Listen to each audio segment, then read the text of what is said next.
Welcome to Gurukul Online Learning Network. Assalamu alaikum. My name is Eeman, and today I'm going to talk a little bit about yoga and what it means.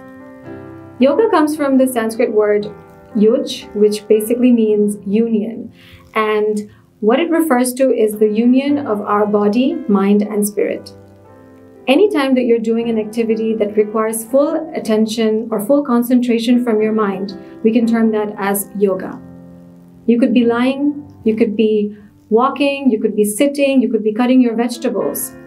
As long as your mind is focused absolutely on how your body is moving or how your body is breathing during that activity, we can term that as yoga. There are many different types of yoga. There's yin yoga, hatha, bikram. Today I'll be teaching a little bit of Ashtanga yoga. Ashtanga literally translates to Ashto Ango, which means 8 limbs. We need to master 8 sectors to reach the ultimate yogic spirituality. Number 1, yama, which means regulation, and it is basically the practice of being in harmony with the whole world, being in harmony with everyone around you. Number 2 is niyama, which literally translates to routine, and it is the practice of coming into harmony with your own self, of loving yourself and of accepting yourself for who you are.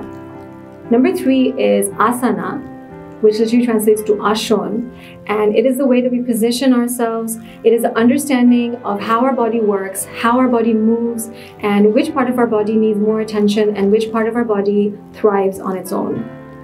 Number 4 is pranayama, which literally translates to the regulation of prana, or life force that flows through our body.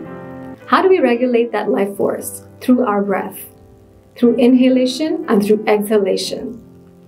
And by understanding how our breath works, we can practice pranayama.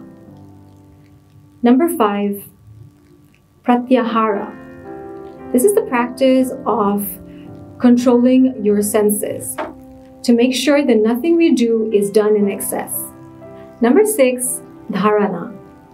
This is the practice of focusing your mind on one point, which is basically something that comes after pratyahara. Once you have control over your senses, it is easier to focus your mind on one point, and that is what dharana is.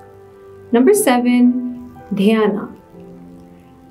Once you focus your mind on one point, it automatically leads to meditation, or else known as dhyana. Number 8, and the last limb of Ashtanga yoga, is samadhi, and this is the ultimate goal of any yoga practice. It is once you have mastered all 7 other limbs that you come to samadhi, which is basically when you have unity with your super consciousness. These are the 8 limbs of Ashtanga yoga.